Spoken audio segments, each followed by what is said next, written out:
trampoline tragedies.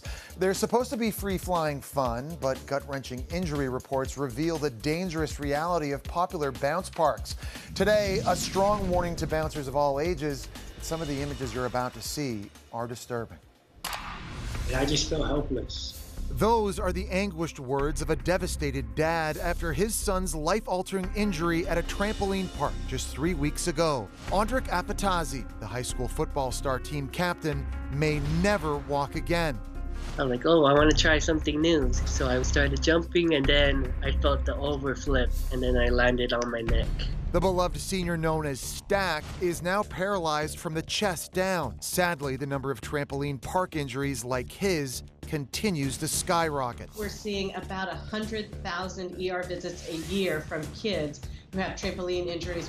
Heart-stopping 911 calls tell the story. The kid busted his head wide open and he's bleeding a lot. He has blood everywhere. His bone is actually sticking out. I need an ambulance. My daughter fell and I think she has a broken ankle. A child bouncing with her father suffered a devastating injury. My 4-year-old daughter has had to have ketamine and morphine because of how bad the break is. Her mother frustrated with the park where her preschooler was hurt. They're not doing anything. They haven't apologized. They haven't tried to be helpful. Personal injury attorney David Chazin isn't surprised. The design of the trampoline park and the way they operate are about making money, not optimizing safety.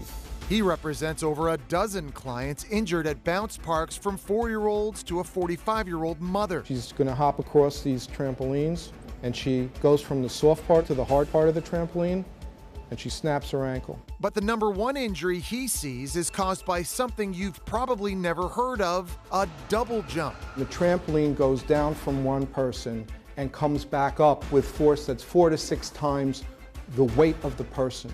So a 200-pound person can create 800 to 1,200 pounds of force. A double jump can cause catastrophic injuries, especially in young kids. This father accidentally breaks his own son's leg on impact. The boy can't get up. He can't stand on his leg because his femur's broken. He collapses again. You know, I really hate hearing stories like this. It's such a tragic injury that possibly could have been prevented. The American Academy of Pediatrics recommends that children under 6 not go on trampolines. If watching children suffer isn't bad enough, CBS reports at least 6 people have died at trampoline parks, most of them adults. I watched the lights go out in his eyes. That's Nick Skandalios talking about his husband, who died from a split-second neck injury. The former gymnast and father of 2 accidentally struck his head on a thinly padded wall. I think people assume that trampoline parks are safe. There's the assumption that if they are a business, that they must follow certain guidelines, but they're not all doing that. As of right now, there are no federal guidelines policing the estimated 800 trampoline parks nationwide.